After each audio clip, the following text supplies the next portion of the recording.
And welcome back. Today we are talking about another tiebreaker. This time we are going to be talking about player experience and how that affects your win rate. I'm Levi. I'm Jacoby. And I'm Joe. And this is the Thought Vessel. Welcome to the show. We're continuing our series here on tiebreakers. So these are the things that can affect a win percentage for a player. So normally in a perfect world, everyone has the same power level deck. You're supposedly going to win about 25% of the times, with all things being equal. As we know, that is not the case. Some people have a tendency to win more or less, and there are some things that do affect the variable. The last time we had a discussion about the reverse pub stomp. These are players that overestimate the power of their deck and put themselves in a bad position. Today, we're talking about one of the simplest ways that people can improve their win percentage, and that's just through raw player skill. Let me just float a hypothetical out here for everyone. Let's just say we have a player who they've been playing for 10 years. They consistently listen to Magic podcasts. They play weekly all the time. They try out multiple formats, like very well embedded in Magic, likes to learn, likes to improve. You have one of those players and you have three other players who've been playing for maybe about a year. Maybe they got in because of Lord of the Rings and they just kind of expanded out a little bit since then. Each of the players of the Lord of the Ring has a bracket. We'll call it that 3.5, where it's bracket 3, but a little bit on the stronger side. Probably you can make a case for bracket 4. So about a 7. About a 7, yeah. And then you have the player with the most experience and time in game with a bracket 2. In your opinion, who do you think has the highest chance of winning that game? That's a really rough question to ask because it depends on the two. Riders of Rohan, Commander, Lord of the Rings, Commander Precon. Jeskai, humans, kind of an aggro build. Either way, it can still come down to that more experienced player playing that precon versus somebody who's just picking up this deck.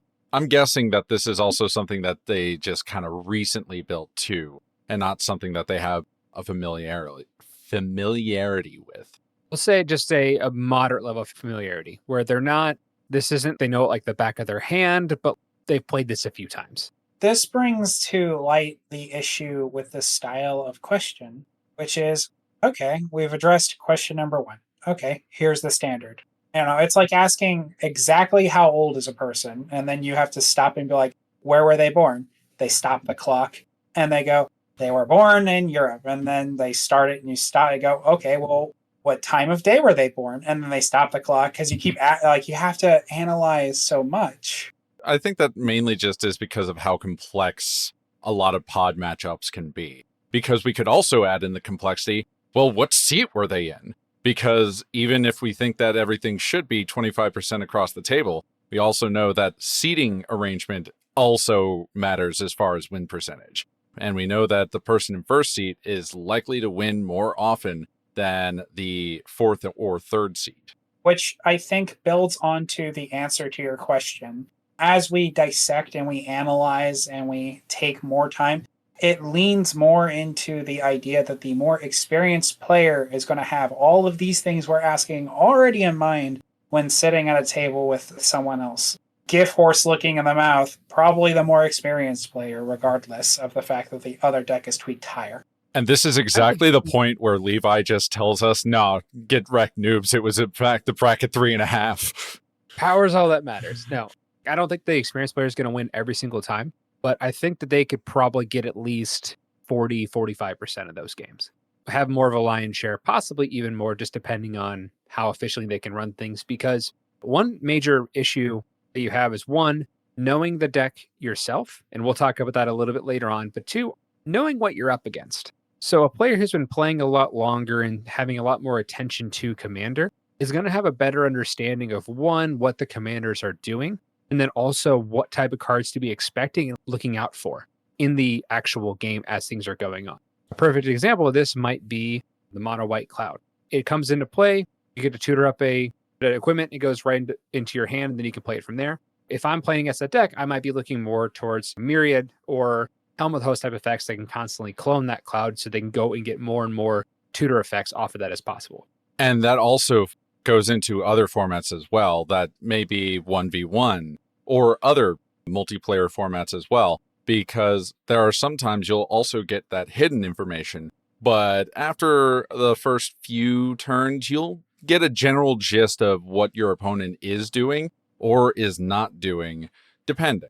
And a more experienced player will know exactly what to do for games 2 and 3, just in case they do lose that first one, if they are, say, on the weaker deck, to combat the weaknesses of that deck against their matchup. There's always the thing to keep in mind that formats do not always translate 1-to-1. Someone from Commander does not always know what Bogles mean if they've never played Pauper.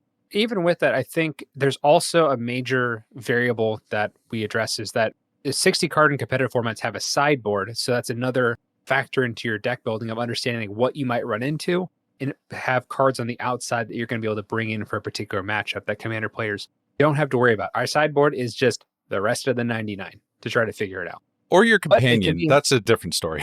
Or your companion. But it could be a simple factor of knowing I have a single piece of removal in my hand. I've got a Swords to Plowshares or whatever it might be.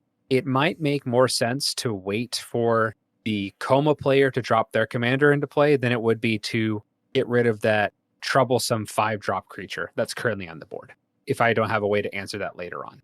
Or keeping in mind that whether you have to do it now because you're aware Mother of Runes is in play and you're like, I need that gone to worry about my next piece to get rid of. So preemptively dealing with something, knowing that it's going to be the problem.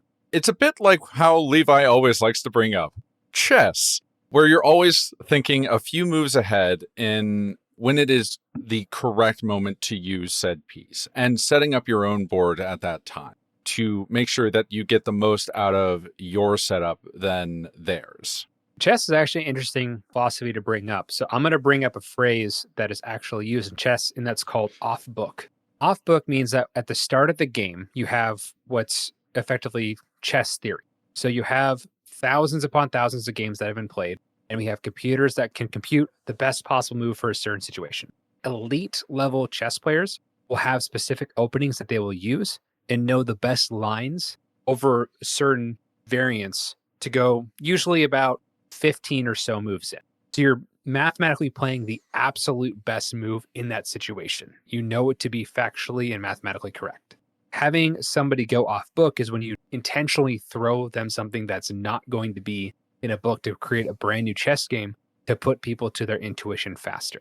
If you can get someone in that spot, then you kind of beat them with experience if you're more accustomed to that.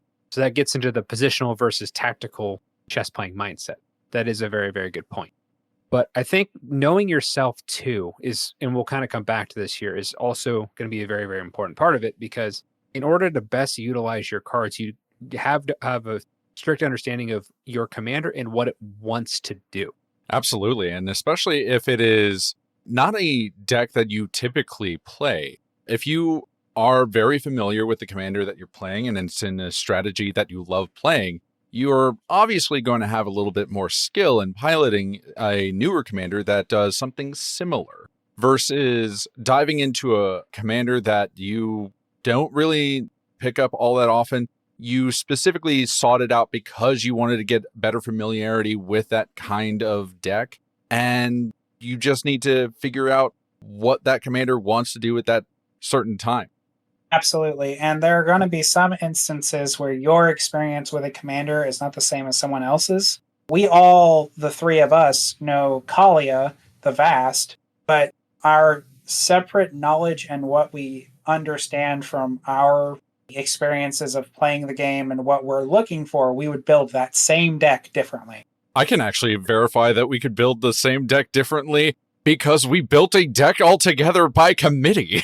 And we all had different ideas of what we wanted to put in that deck. Yeah, and let's look at it even in a different perspective as far as just knowing what your deck wants to do. And I'll bring up two different commanders in the same archetype. First one is going to be Ardenn and Rograk. So this is going to be an equipment-themed deck. Mm-hmm. Ardenn says, at the beginning of your combat or your turn, you can attach any number of auras and equipments you control to target permanent or player. Rograk is a 0-drop first strike menace trample, and it's a 0/1.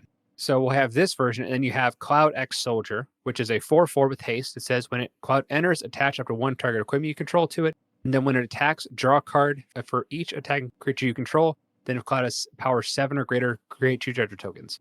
These are both equipment decks, but they're going to play very differently. Cloud, this trigger is going to be off of each equipped attacking creature you control. So you're going to want to be spreading your equipment around and taking advantage and almost creating a bit more of a value engine that can finish people off with the equipment Voltron strategy kind of at the end. Versus Arden and Rograk typically is going to be very much I'm going to load up Rograk that already has trample with as many equipment as possible, and I'm going to just try to murder everybody by like turn 5. Our boy Roger doing the Lord's work. Roger out here throwing hands and boots and swords and whatever else you give him. Much like a kobold. That's kind of where it goes, because you can play Rograk and Arden spreading up your equipment and then attacking multiple people instead of aggressively going at one person. Or you can play Cloud and just Voltron them up the entire time, but you're losing out and you're playing it almost like a suboptimal way where you can actually hurt your performance, where if you would have played it the way it's kind of wanting to be played, you're probably going to have a better result. And nothing to say with weirder builds, such as a build that I worked with Jacoby on to try and do a Commander Storm with Rograk. It was very weird. It was very funny teamer fun stuff. And of course, we're talking just very straightforward, or if we're looking at very basic archetypal stuff here, like we're not necessarily going on the obscure brews at the moment. Although that might be a fun podcast for the future at some point, is just talking about kind of rogue deck lists and stuff like that. But even then, getting that rogue deck list might also be the whole reason why someone's listening to this. And that means that they need to figure out how to get their skill up so that they could try to play that weird deck list. Oh boy, my hot pile of garbage. Let me show you its features. Full on Dr. Frankensteining out here. Or should I say, Dr. Jenkenstein? I'm bringing it back. Bringing it back.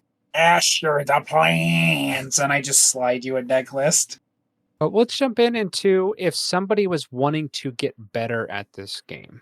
Obviously, you can take the hard route of just kind of grinding your way towards that direction. But like, what would be some things that you would suggest to a player that just wants to generally improve their skill as far as understanding their current local meta, how to be a better pilot, kind of things like that? What would you suggest?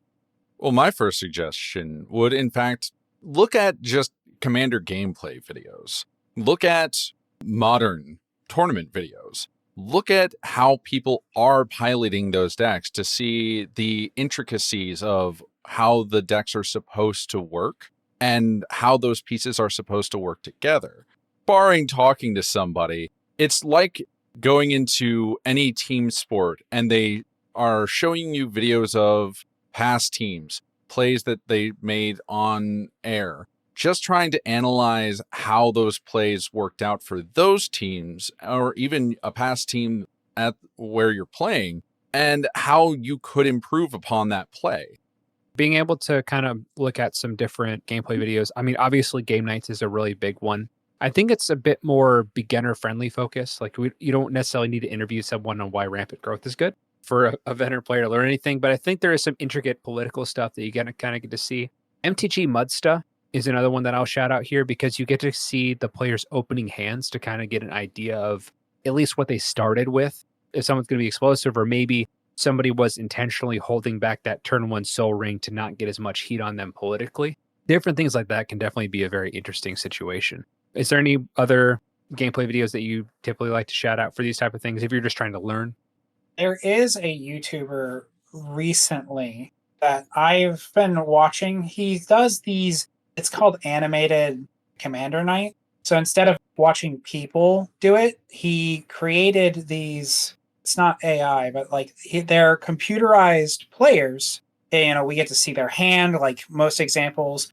He adds a funny voice that represents the person. Like in the latest one, he did Final Fantasy and he had Clive's voice acting for Clive's deck. They don't explain a lot. They kind of go through the motions. It's interesting to watch. The computers don't make perfect plays, but he is still learning how to do the computers. And they are learning as the channel's videos progress. It's been really interesting watching that from a gameplay perspective. That's interesting. We'll put it on the screen here, or we'll put a link in the show notes here. So if anyone wants to find that, we can absolutely get that name to you there. Even then, listening to podcasts as far as just Commander theory with new cards coming out that might be good for your decks, or even obviously kind of a plug here, deck tech articles and stuff like that. If there's a deck that's coming out that you think is going to be popular, looking up the deck tech and having them kind of explain a little bit why they're including what cards they're including and general themes. Even if you don't play it yourself, just having a general idea of like, okay, how is this deck going to function? So I have a general idea of what I'm up against if I run into it. And you'll also have different teams that usually go into other formats as well, such as Channel Fireball, talking about each card from a new set and its viability in limited, in standard, in modern, vintage, all of those different formats, and how it could affect a meta in this way, that way, or the other. That's also a very good point. Let's move on to our next point here as far as what you would do if you wanted to improve. I'm going to lead with a magic heavy reference here, and I'm going to say you need to do what any fun old commander would do and build your experience counters. You have to put yourself in scenarios where you meet conditions to exercise new understandings. For example, if you look at the old black-green experience commander, they go, hey, do this graveyard stuff. You build experience, and then you get better creatures. You as a Marin, thank you. Just like Marin is going to build experience to get bigger creatures by doing the thing, by you going out and experiencing other players and trading knowledge with them, you earn experience counters. And eventually you build those up as kind of your brain currency in a way. Jacoby bringing it back. Go out and experience everything. Experience everything. I will never stop preaching this. And also bringing up one of Jacoby's favorite mechanics, experience counters. I need it to be just a little bit better. We're almost there. But it is a very good point. I think I'm going to cheat here. I'm going to have two. Ironically enough, they kind of work polar opposite of each other. So the first one I think is going to be borrowing decks. Try to borrow decks from players that you think are kind of on your skill level, or maybe they're a bit more experienced or better than you. And just kind of playing those decks and kind of getting a feel for what they're trying to go and do. Maybe look at their deck list if they have it posted online somewhere, like a Moxfield or Arca deck, and just kind of understand, like, okay, how much ramp is this person running in this particular deck? Is there a lot of card draw? Are they removal heavy? Like, why do they always seem like they have a removal spell? Are they bluffing all the time? It's very important. This is, in fact, one of the scenarios in which go and net deck, people. Do it. You can learn a lot by seeing someone's deck list, because if you have somebody who's got a deck, especially if they're like, it's something really blinged out or they've had it for many, many years, they've put in hours upon hours of research on one particular thing. It's probably going to be optimized for whatever play experience that they're going for. So it might be optimized for fun, optimized to be more competitive or efficient. Just really kind of depends on what they're going for. But you're going to be able to learn and see a lot of niche things that you might not caught before. For example, if you have someone who's playing a blink deck, they might be manifesting cards because you can flip those over and get the ETB and not have to worry about it possibly getting countered. Like, these are kind of like little tips and tricks that you can pick up along the way the more you play with these types of cards. And there is never any shame in seeing a different deck type for the same objective. Levi has the Brago deck, but that shouldn't stop him from approaching the person with a Wooburg Blink deck and still trying to learn some stuff, even if some of the things he learns about aren't in Brago's colors. That knowledge will still help you. Wait, when did Levi see my deck list for that? He wasn't supposed to know. Internet made it public. Every single person that's playing this game is going to be able to teach you something. Sometimes it's what not to do, but you're going to be able to get a lesson or experience from everybody in some capacity. And the second part of here, which is kind of the contradiction to borrowing people's decks and kind of learning from them, especially when you're starting out, really practice with one deck. Start learning the intricacies, the in and out. When you get to the point that whenever you draw a card, you don't have to read it anymore because you just kind of identify the art, you know you're going to be in a good spot with the deck. That's kind of you have enough of an understanding that you know what's coming. This can be especially true when it comes to like when you pick up a precon for the first time, because there's going to be brand new cards in there and just kind of seeing how it all works together. And you can also specifically keep hammering home on the specific strategies of any deck that you pick up and stick with. Even when you are playing that, you are also picking up ideas of what other decks want to do, so that if at any point you are saying, okay, I think I know exactly what this deck wants to do, I think I'm at a sufficient level of how I want to pilot this deck, and I want to try something new, you at least can get the experience from playing all of those games to see what maybe you want to try next. Along those lines, you develop some of not just the skill, but the vernacular. Eventually, you just recognize when someone goes, I play Bop, I bolt the bird, instead of having to be like, go through the motions and be like, I play Birds of Paradise. I would like to lightning bolt the birds. As you go through the motions and you develop easier ways to translate something faster, that is also your experience playing to your hand. Being able to recognize someone else going, I play Bob, and knowing that that's not Bob.